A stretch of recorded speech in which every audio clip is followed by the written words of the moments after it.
Sasa mimi nimekuwa mkubwa bwana. Mbele kwa mkande nyata msanga hapo mkubwa. Sasa mimi nimekuambia.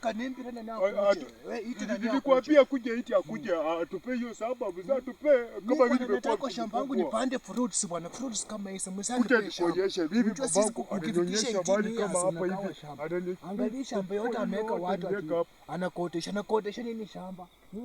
Unje nani akuja nataka tuelewane. Kucha, muita kuja. Baba nani kucha? Tuelewane. Yeye kama kijana mdogo akuja hapa. Kijana mdogo akuwa hapa. Mimi kama mkubwa wewe hapa. Kucha. Opoto kucha. Opoto. Kucha. Opoto tatupea shamba. Yuka ho. Wale yuka bana opoto. Obonori. Kijana mjiti karibu sana kwa poma. Sasa mimi huyo. Sasa tunadiscuss na jamaa tunaongea paka kwenye baba kuheshimu mkunda papa kuheshimu. Sasa hii nameenda bila papa. Nameenda mbo. Sifanye shema yepo bana bache. Haki yako kotesha. Nameenda para papa kama mkunda kuyefutia hata. Ewe kama kichana mtito hodisi hodenge na papa. Shwatu shemiaka 18. Nikakuja kana kwa. Sinto swatu si 18. Sasa kuheshimu mkunda na kukusema huko kidogo. Kukusema mkunda huko kidogo. Kwani naomba kwa vile. Wani namba kwa vile Mungu. Wani sio kidogo ni umtiti.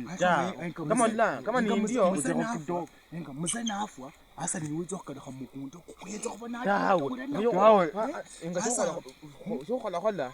Enga sokhola muze. Kunyoko kwa kipande sio kusika kipande. Sio winda. Ninyo kana mukufie khomombe ka sikaje kijana mtito mmari. So kwanje isena abana. Ata sokhala mtiti. Manje kana ka haboli bola. Nisiyabana bosi nabanje ngabana. Bosi nabanje. Wani fali ngoyo. Olakata yafu ana.